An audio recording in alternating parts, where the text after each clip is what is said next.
On the morning after Halloween of 1975, Cedar Falls, Iowa would have been alive with people harvesting crops for the fall season. That was, with the exception of 600 acres of corn that were sitting unpicked on the farm of the Mark family. The farm had been in the family for decades, and a neighbor noticed that it was too quiet that morning. Someone should have been in the field and the corn dryer should have been running, but nobody was around and the power to the farm had been shut off. Inside the farmhouse, it was discovered that the entire family had been murdered, including the couple's 2 young children. Nobody in the area had any idea who would have wanted such a beloved family dead, and it wasn't until authorities started looking outside of the state that they came up with a suspect. This is Monsters.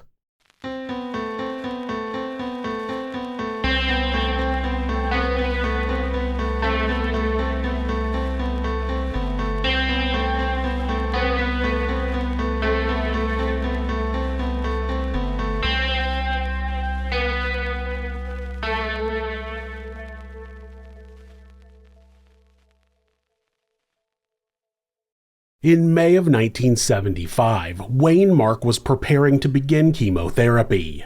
His cancer was terminal, but the chemo might give him a few more months, maybe even years.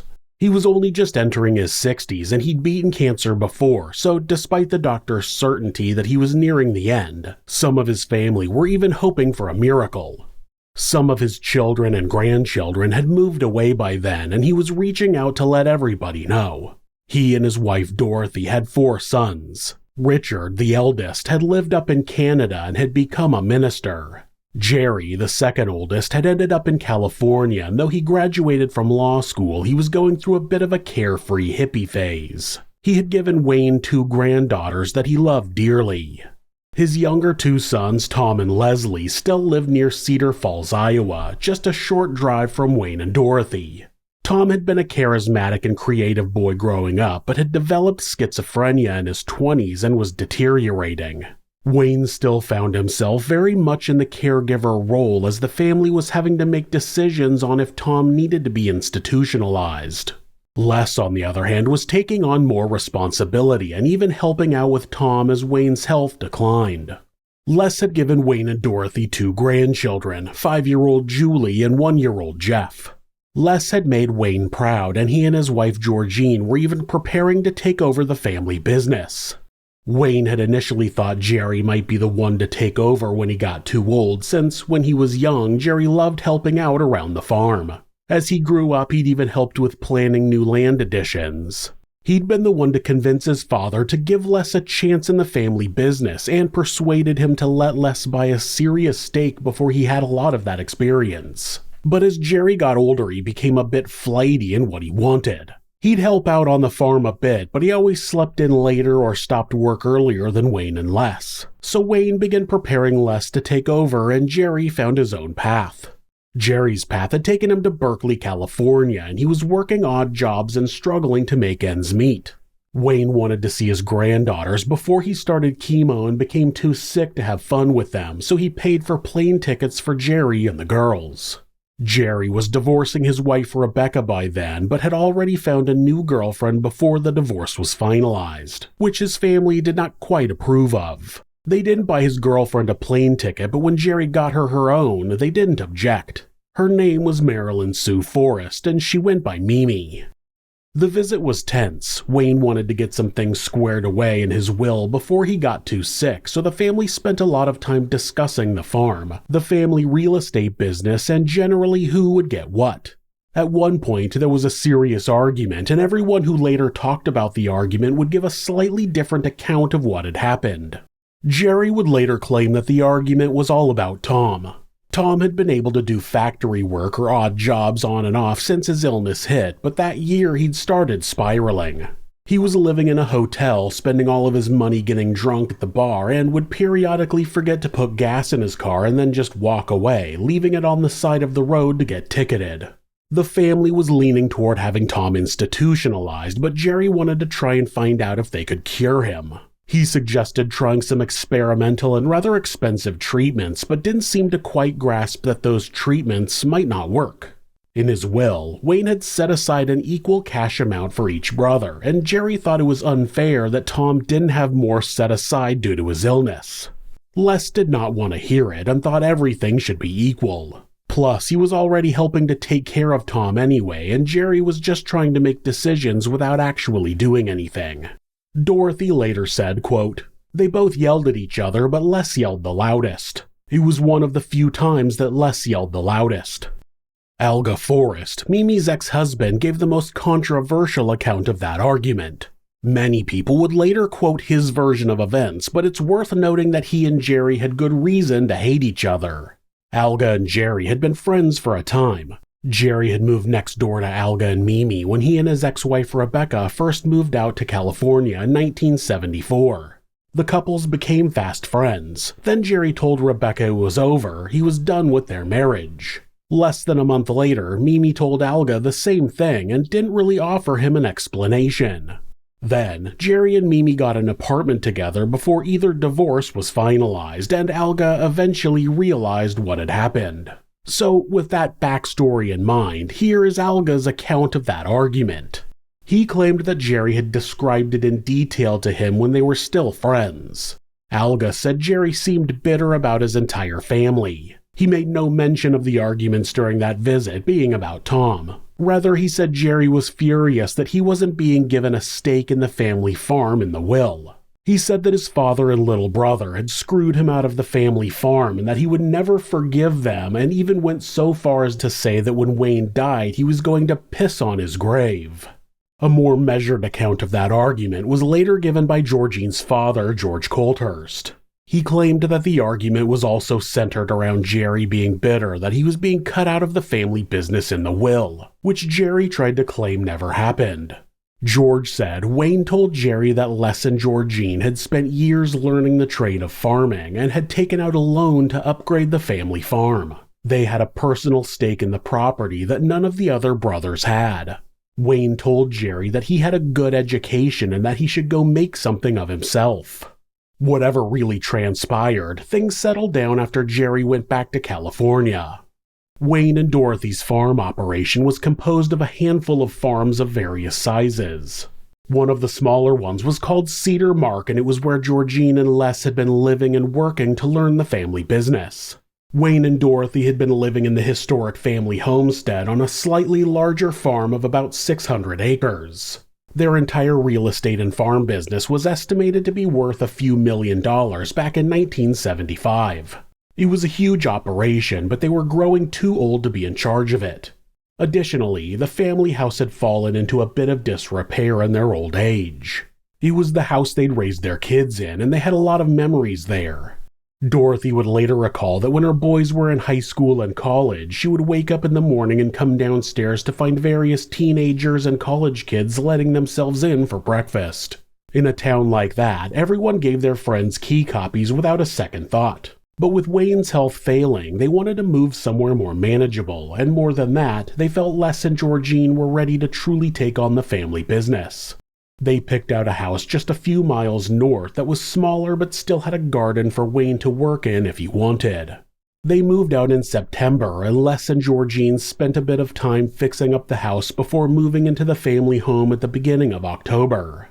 Processing the fall harvest so soon after a move was exhausting. Clark Renner, a neighbor who lived nearby, would help out the Mark family in exchange for help on his farm. They'd dry their corn together and lend a hand when needed. Les's uncle Victor would also help out occasionally in Wayne's absence.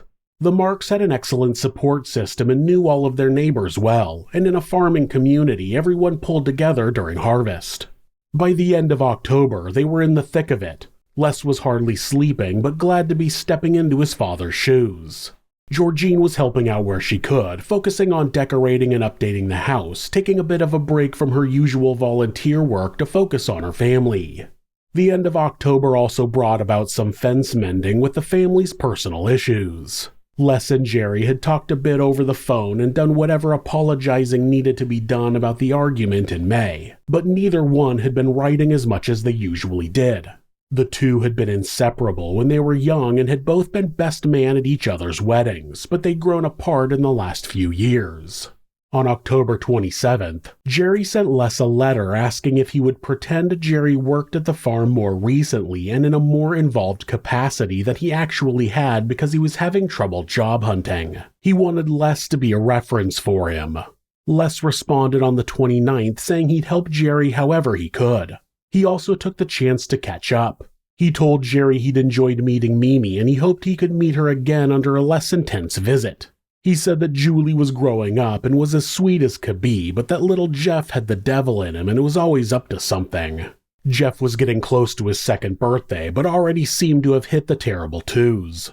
Les told him that they were settling in after the move and that Dorothy and Wayne were settling into their house as well. He also updated him on Tom, assuring him he was keeping an eye on him and taking care of him. Les said he would make an effort to write more, acknowledging that they hadn't been talking as much as they used to. When Halloween rolled around, Julie wanted to go trick-or-treating, but Les and Georgine were just too exhausted, so they told her they'd throw their own Halloween party. Clark Renner came by to make plans for the next day. Clark had 3,000 acres of his own, and he and Les joked about how they were going to get all the picking done the next day. Clark left and the Marks went to go visit their neighbors Dennis and Barbara Wolf, who gave their kids some candy. That was just after 8 p.m. and they stayed for around an hour. When the family got home, they made some chocolate pudding and spent time with the kids. Victor came to join them, helped out with some late-night work, and wished the kids a happy Halloween. They sent the kids to bed around 10 o'clock, and Victor and Les went out to go pick corn until about 1 a.m. Les said he was going to try to get up at 5 a.m. to keep working. Hours later, Clark Renner tried to get a hold of Les at around 7 a.m. He gave him an hour or so to call back and tried him a few more times, but when Les didn't pick up, he decided to head over and see what was going on. Clark went straight to the corn dryer, but Les wasn't in the barn, and even stranger still, the dryer wasn't running. It was supposed to be running all night. Clark decided that he'd get the dryer situated and then wait for Les to finish whatever he was doing, but he discovered the power to the barn was disconnected, so he went to the family's house to check on them. Clark was planning on going up to the house and yelling outside the window that Les was too busy laying in bed with his wife to help with anything, but when he spotted a broken window, he knew something was wrong. He didn't hear any noise coming from the house either, which was strange. He knew the back door had a spare key nearby, but he didn't want to investigate alone. It looked like someone had just thrown a potted fern from the porch into the kitchen during some Halloween trickery, but he still had a bad feeling.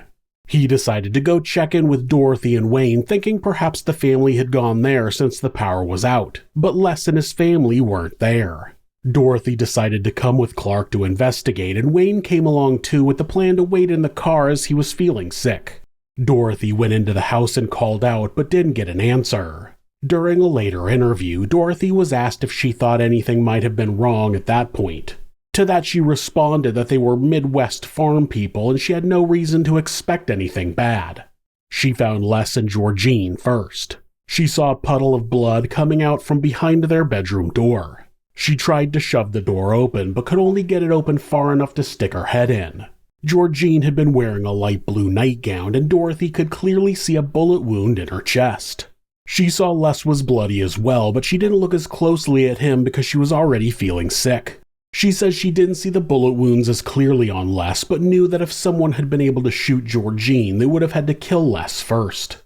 Dorothy told Clark to go downstairs and turn the circuit breaker on, and he said, quote, "Dorothy, what about the kids?" Dorothy ran upstairs and found Julie, clearly dead.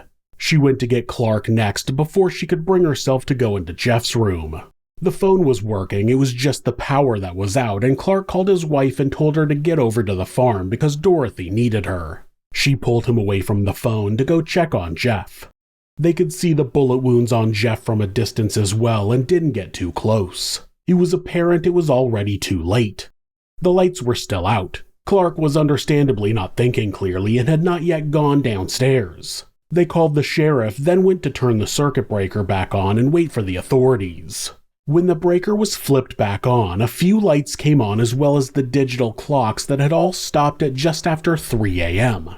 However, the grandfather clock in the living room had been smashed and the time was stopped at 5 a.m. When police got to the scene, they speculated that the killer might have smashed the clock and changed the time to confuse the timeline of events, not thinking about the digital clocks. Now, I need to take a minute to explain how a digital clock worked in the 70s. It wasn't a digital clock you see today that uses lights to display the time. If the power is shut off for one of those clocks, when the power is turned back on, they just reset to midnight. Before modern digital clocks, the number was either displayed on a wheel that spun around or on plates that would flip as the numbers changed. In that situation, the time would pause where the power went out and then resume from the same spot when the power returned. And that concludes our history lesson on clocks from 50 years ago. Because of the sensitive nature of the scene, forensics did not move the bodies until they had been at the scene for a few hours, and police who were looking for clues started to float the idea of a murder-suicide. But when they finally moved the bodies and found no gun under Les, they switched gears to homicide. They were able to guess what order the family had been killed in. It appeared that the killer had snuck up on Les and Georgine, but they'd woken up before he could shoot them. The first bullet went into the floor and the second grazed Georgine's side. There was evidence of a struggle in the bedroom. Then it looked like Les and Georgine were forced to kneel on the floor and lie face down with pillows over their heads. The killer then executed them before going upstairs to kill the children. Julie and Jeff were each shot once in the head and once in the heart. There was a pillow near the door of Julie's room indicating she might have heard something and woken up, but she was in her bed when she had been killed. Aside from the broken window and smashed grandfather clock, several drawers had been opened in a poor attempt to make it look as if the killer had broken in to steal something, but nothing was missing. Police guessed the fern on the porch had actually been thrown through the window after the fact to make it look like the killer didn't use the spare key that hung near the back door to sneak in. There were a few cigarette butts in the basement near the furnace that police were hopeful might have been left by the killer. There was also a cigarette butt in Julie's room. David Dutton, the attorney who handled many of the homicide cases in the area, was at the scene along with every available police officer. The sheriff's reserve was called in and dozens of people started combing the farmland for clues. A National Guard helicopter flew over the property to film the scene and surrounding land from above. The search for the killer was the most intensive manhunt that had ever happened in all of Black Hawk County, Iowa's history. Police questioned dozens of people the first few days but felt no closer to establishing a motive. Les and Georgine did not have any enemies. Police searched the farm with metal detectors hoping to find the murder weapon. They had dozens of hits, with almost all ending up being old beer or soda cans. The little evidence they found pointed to someone who'd planned the slayings carefully. Perhaps the most damning clue was an old junction box on the land. Up until a few months prior, that box had controlled the phone lines and electricity for the Mark family home. The killer had cut the lines, which now only went to the neighbor's house. One searcher who was looking near the junction box lost his footing and slipped into a shallow hole in a ditch. When he slipped, he spotted 2 unspent bullets that the killer had likely lost when he slipped into the same hole. 4 miles south of the farm, the killer had also shot 5 bullets into a traffic light at the intersection of Highway 20 and Union Road. Union Road was the road the family lived on. The bullets themselves were very unique, being somewhat antiquated. They were bought and sold very rarely, so police were feeling hopeful they might have found something useful. Within those first few days, given how much the killer knew about the farm, police had to consider the possibility it may have been someone who knew the family, and they started to investigate the other Mark brothers.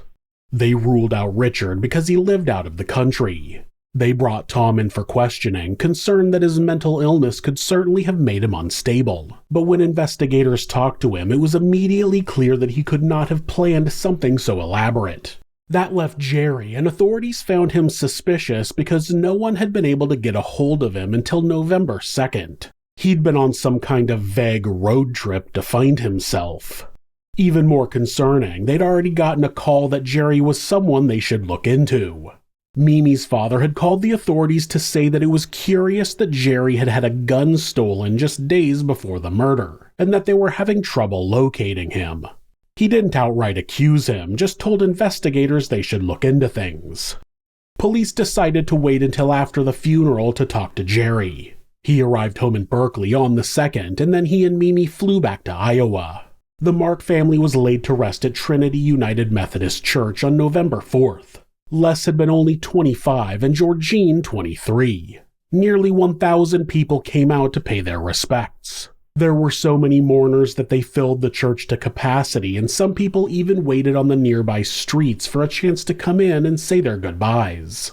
Flower bouquets were brought in by over 100 people and spilled out over the coffins. Richard, the eldest brother, delivered the eulogy. He said their family had been getting phone calls from all across the country from people they didn't even know who wanted to offer condolences and prayers, and that they appreciated them all. Being a minister, Richard had a way with words.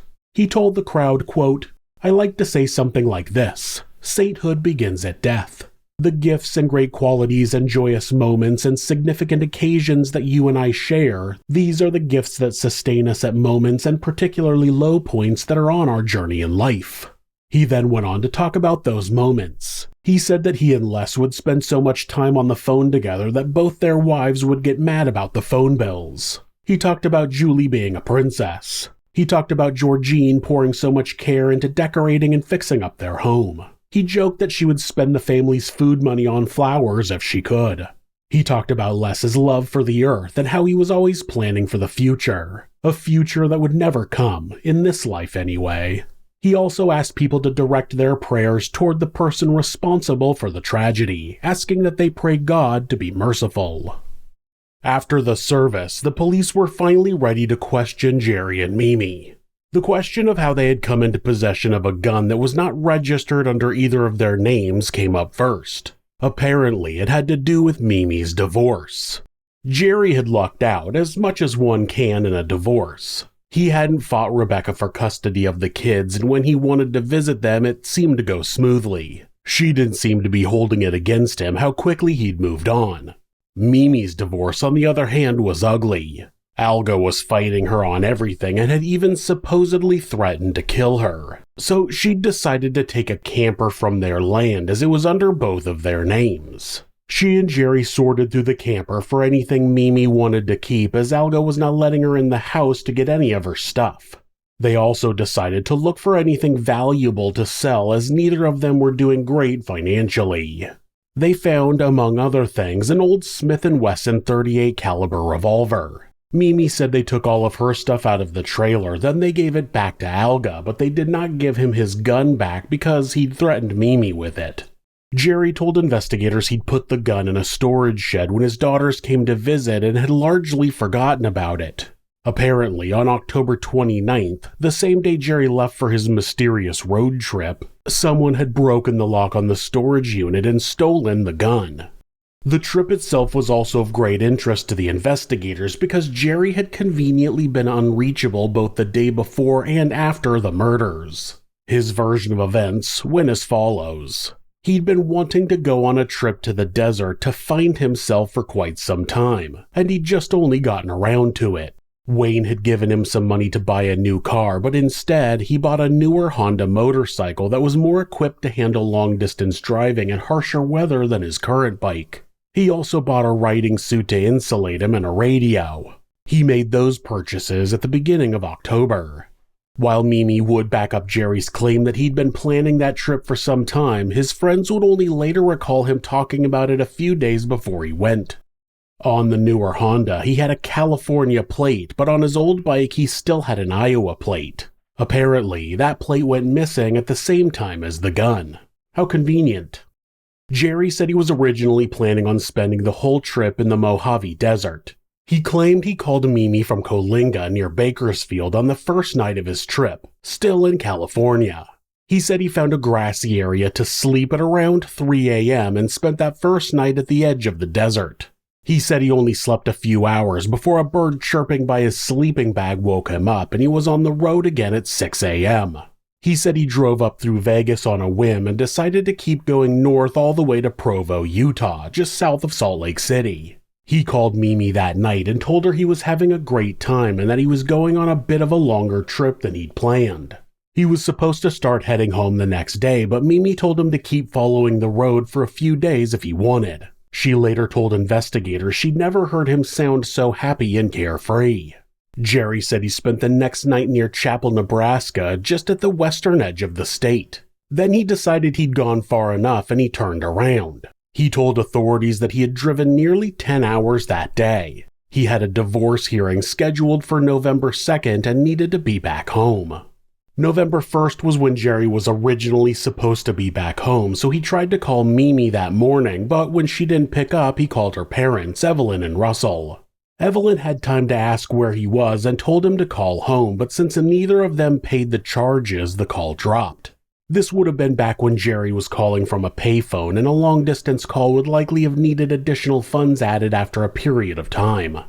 Jerry had all kinds of reasons for why he supposedly did not get very far from where he started on November 1st. He said he was pulling off at every exit to try and call Mimi to apologize again for missing a Halloween party she was throwing and to find out what Evelyn seemed so worried about. He said his bike was acting up or that he got turned around.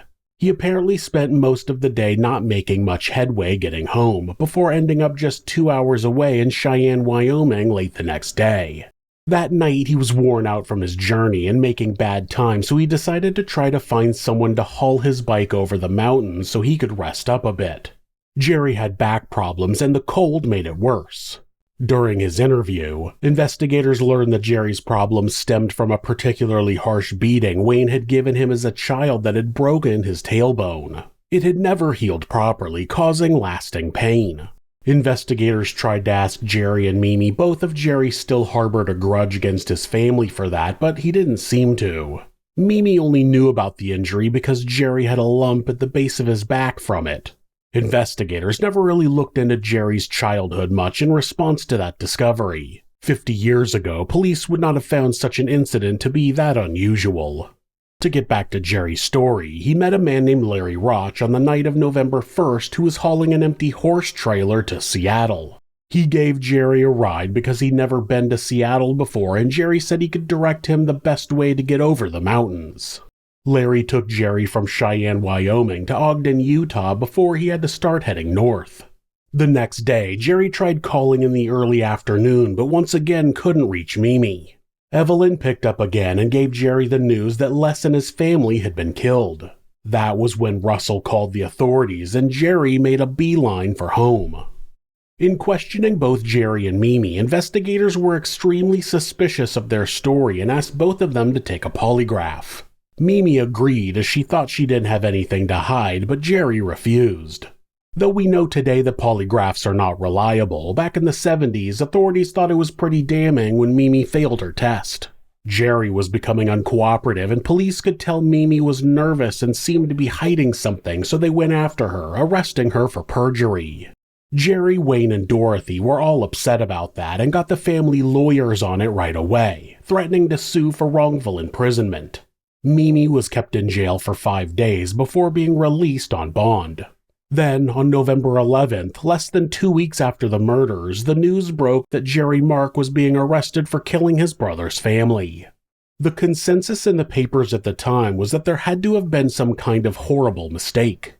He was always described as soft-spoken and calm. On the surface, at least, Jerry had spent his life dedicated to others. In school, he'd done charity work, and in college, he'd taken a year off to join the Peace Corps. He'd spent time in Brazil helping impoverished families improve their farms. When he graduated law school, he worked a few different jobs to get his footing before trying to open up his own practice, which was in part dedicated to representing those who could not otherwise afford legal counsel. Sure, his life had gone off the track a bit after that, but even his current hippie phase seemed out of line for someone who would commit murder. No one who knew him could picture Jerry as the kind of monster to kill not only his brother and sister-in-law, but to kill their young children as well. George Colthurst, Georgine's father, did go against the grain, though. He was ready to tell the police what he really thought of Jerry. He said Jerry was serious about becoming a hippie to the point it was concerning. He claimed Jerry had burned his law books and said he would never wear a tie again. He thought the establishment was broken and needed to be rebuilt. George also tried to say that Les and Jerry weren't really all that close, like everyone else had claimed. He said Jerry had always been Dorothy's favorite and Les was Wayne's favorite. He also said that Wayne tried to pit the two brothers against each other to see who is more fit to run the family farm. Jerry was released on bond shortly after his arrest, as his parents were easily able to pay the fees. During the months leading up to the trial, Jerry took classes and Mimi moved in with him and his parents. He also proposed to Mimi, telling her he wanted to marry her as soon as her divorce went through. David Dutton, the county attorney who had been at the crime scene on day one, was going to be heading the prosecution, and he tried to put a stop to the marriage. He wanted Mimi to testify for the prosecution, and he thought the marriage was a sham just to keep her off the witness stand. But the local courts overruled him and allowed Mimi and Jerry to get married. They tied the knot on May 6th at Wayne and Dorothy's house just weeks before the trial was set to begin. The trial started on May 24, 1976, and was held a county over in Woodbury as the case had caught serious media attention and there were too many people in the immediate area who knew the Mark family. The ammunition used in the slayings would be an essential piece of evidence as it matched the kind that would be used in Jerry's missing gun. Though investigators had tried to keep the information under wraps, that was the main reason they'd been able to arrest him and charge him so quickly. The bullets were .38 caliber long Colt ammunition, and it was so rare that police were actually able to visit every store that had ever purchased any. It had only been produced at one factory, so police worked their way through stores near Berkeley first and found a store about 2 hours away in Paso Robles who had sold a box of the ammunition on October 20th. Jack Mikadonsky was working the counter the day detectives came to the store. He'd also been the one working the counter on October 20th, and he remembered that day in detail. He recalled a man coming in to buy a box of ammunition, and he couldn't recall anyone ever requesting that ammunition before, so the purchase had stuck out in his mind. The purchase was actually the first time anyone had ever bought that particular kind of ammo from that store. The man's driver's license identified him as Jerry Allen Mark, and it was an out-of-state license from Iowa. Jack was also from Iowa and made a bit of small talk about their home state as he didn't meet too many people from there who'd moved to California. However, by the time the trial rolled around, Jack said he couldn't remember the man's face enough to be completely sure it had actually been Jerry Mark. But he did recall the man had matched his license photo at the time. Perhaps part of the reason Jack had trouble identifying Jerry is that after he bought the ammunition, he changed his appearance. He'd been up in Paso Robles because that's where Rebecca and the girls were living, and after he bought the bullets, he went to pick up his daughter from preschool. When he got home, he told Rebecca he wanted to get a new look. She helped him shave his beard and cut and style his hair short. He said it was because he wanted to look more professional for job interviews. The prosecution argued that Jerry shaved his beard and cut his hair so it would be less likely he'd be recognized when he went back to Iowa. One of the defense's main arguments was that no one had seen a motorcycle at the scene of the crime, but several people had seen a suspicious blue car that night. Two neighbors testified they saw a blue car parked on the Mark family land away from the house on Halloween night. Wilbur Murray, who lived nearby, also spotted a blue car. He said it was speeding away from the Mark family farm at around 5 a.m. Larry Huffman also confirmed that sighting, saying he spotted the car at the farm just after sunrise. All four witnesses seemed credible and sure of what they had seen. The defense tried to argue that meant police should be looking for a killer who drove a blue car. There was a college party going on nearby that night, so the prosecution argued that the blue car could have been college kids parking somewhere they thought they wouldn't be bothered. In a less convincing argument, the defense tried to pitch the idea that Clark Renner could have been the murderer. They based that on an old argument Clark had had with the Mark family when they had some kind of misunderstanding about a grain transaction. He'd apparently been so upset that he called Victor in the middle of the night and seemed to think whatever had happened may have been Les's fault. Apparently, Clark said he'd kill Les if he ever caught him stealing. That happened sometime in 1974. Clark said that it had not been that serious of an argument and that they'd all apologized and largely forgot about it. The cigarette butts found at the scene matched Jerry's blood type, and they were the type he liked to smoke. But the defense argued that there were dozens of people in the house by the time those were collected into evidence. Also, to be fair, there was at least one cigarette butt that a deputy admitted to leaving behind in the house, so that was a very valid point. The defense tried to argue that the hair and fingerprints of someone not related to the family were found at the scene, but the Marks were very social people and they had friends over all the time. The defense did not have a lot of evidence to draw on and mostly tried to hammer home the idea of reasonable doubt. Like many cases that rely on only circumstantial evidence, this is the part where I point out that in order for Jerry to not be the killer, a nearly impossible number of coincidences would have had to have happened.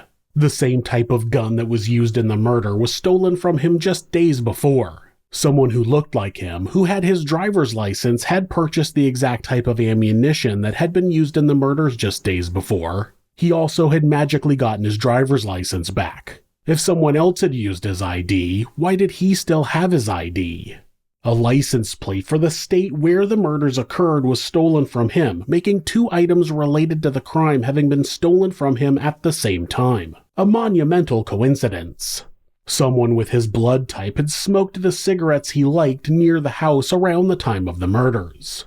On top of all of that having coincidentally happened, Jerry also went on a road trip where he couldn't be located for days around the time of the murders. This was in the days before cell phones and GPS, but it turns out that it wasn't actually impossible to find out exactly where Jerry had been on his trip. David Dutton had put together an argument that Jerry had lied about nearly every aspect of his road trip and had been in Cedar Falls at the time of the killings, and there was physical evidence on the bike to back that up. The license plate had two screws on each side. Because of the way the motorcycle is set up, one side near the back accumulates significantly more dirt and grease when the chain rubs near it. Jerry's California plate, which he claimed to have never taken off, had one clean screw and one dirty screw on each side, indicating he had taken off and reattached the license plate somewhat recently and in doing so put the screws back in opposite locations. David argued that was because he'd swapped it out for his Iowa plate to be less conspicuous while in his home state. There was also significant wear near the odometer, indicating it had been taken out partially to temporarily disable it. Using dozens of witnesses, David Dutton put together what he claimed was the real timeline of Jerry's trip. Jerry tried to say that on the morning of November 1st, he'd been no more than 50 miles or so into Nebraska, near Chapel, when he decided to turn around. Donald Shearer is a retired state highway patrolman who runs a store about 100 miles or 160 kilometers east of Chapel, and he claimed he saw Mark in his store on Halloween morning. He remembered everything that happened that day in vivid detail because his son had passed away and that was the day of his funeral. One man who lived in Chapel did see Mark near the city, but a day before he claimed to have arrived. Jathan Hurd III worked at a truck stop in Williams, Iowa, and he remembered Jerry because he'd snapped at him and been impatient, and also because he'd been traveling late at night at around 4 a.m. Jathan also noticed Jerry had a limp. Numerous witnesses at the funeral had seen Jerry walking around with a limp as well. Two other witnesses who worked at gas stations nearby remembered Jerry simply because the news broke that day about the killings and everything that happened on November 1st stuck out to them. Those witness accounts weren't perfect though. Some of them got Jerry's eye color wrong and others differed on the color of his motorcycle helmet.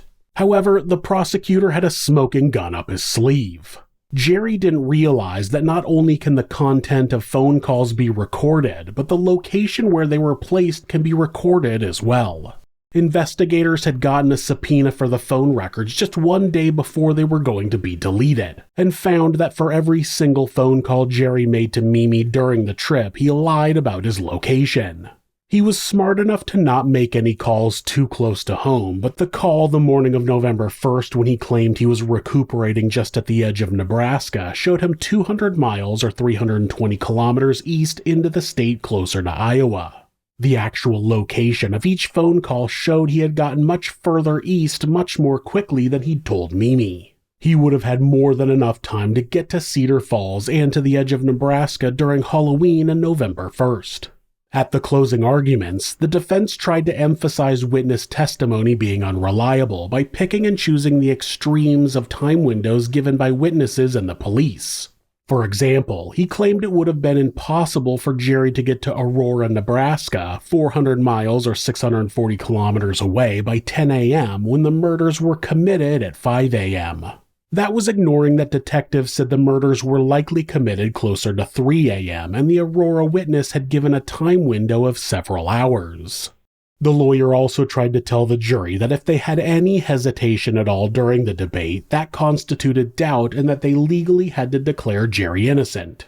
David Dutton objected to that, saying that was not how the law worked, and the judge upheld his objection. During the prosecution's closing arguments, he told the jury the story of Cain and Abel from the Bible. He talked about how Cain was given the task of farming and Abel the task of raising sheep, and how Cain grew jealous of his brother. He felt like Abel had been given the better life and that God appreciated his sacrifices more, so he killed him and tried to hide it. David's closing speech would go on to give the case its nickname, the Cain and Abel murders. Dorothy never wavered, at least publicly, on her son's innocence. Near the end of the trial, she testified that Jerry loved his brother and he couldn't have possibly been the one who killed him. Dorothy was stoic in times of crises, and this was one of the very rare times she shed tears publicly about the case, as she asked the jury to see her son the way she did. On June 22nd, just a month after the trial had begun, the jury deliberated for less than 5 hours, and they only took one vote near the end that was already unanimous. Jerry Mark was found guilty of 4 counts of first-degree murder and sentenced to life in prison. Dorothy gasped when the verdict was read. Jerry remained calm.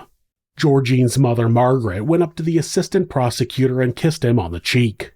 David Dutton chose not to comment to the media afterward, saying the jury verdict said all that needed to be said.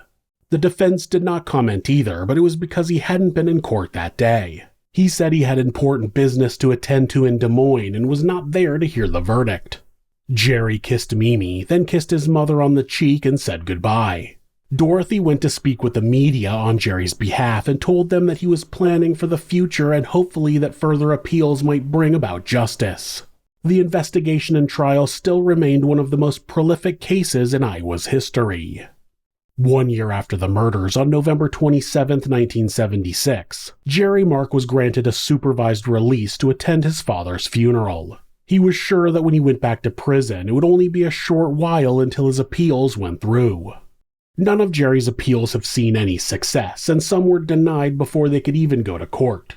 He's threatened hunger strikes and escape attempts. He's told the media about all the theories he has about who the real killer might have been. He's still trying, pointing to either the DNA on the cigarette butts or strangers' fingerprints in the house. But even if these things were to come back with someone else's DNA or prints, neither of those details is what swayed the jury. Being convicted on only circumstantial evidence is difficult. It requires an overwhelming amount of evidence, and between the bullets, the bike, and the phone records, there was more than enough to put Jerry behind bars and keep him there. Also, while in prison, Jerry has gone on to admit that it was actually him that purchased the .38 caliber ammunition in Paso Robles, but still maintains that he's innocent despite having lied to detectives about that purchase. The purchase of the exact same rare ammunition that was used to kill his brother and his family just days later with the gun he owned that was now missing. Right. In 2011, during one of the many times the media would revisit the case, the Colthurst released a victim impact statement. That hadn't been something done back in the 70s, so they decided to release one after the fact to let the public know just how much they missed Georgine and her family.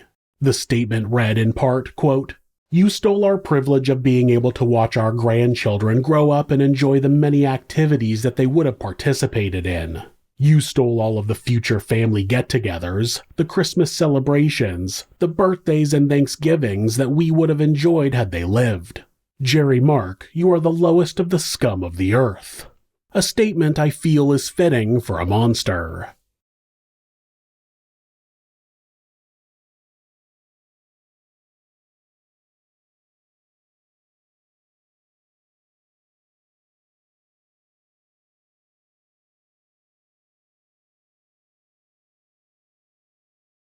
If you're a fan of true crime, hit subscribe and turn on notifications so you don't miss an episode. You can also hit like or leave us a comment. You can check out our other show, Somewhere Sinister, on YouTube or anywhere that you listen to podcasts. If you'd like to support the show, check out our merchandise at thisismonsters.com. The link is in the description. Thanks again, and be safe.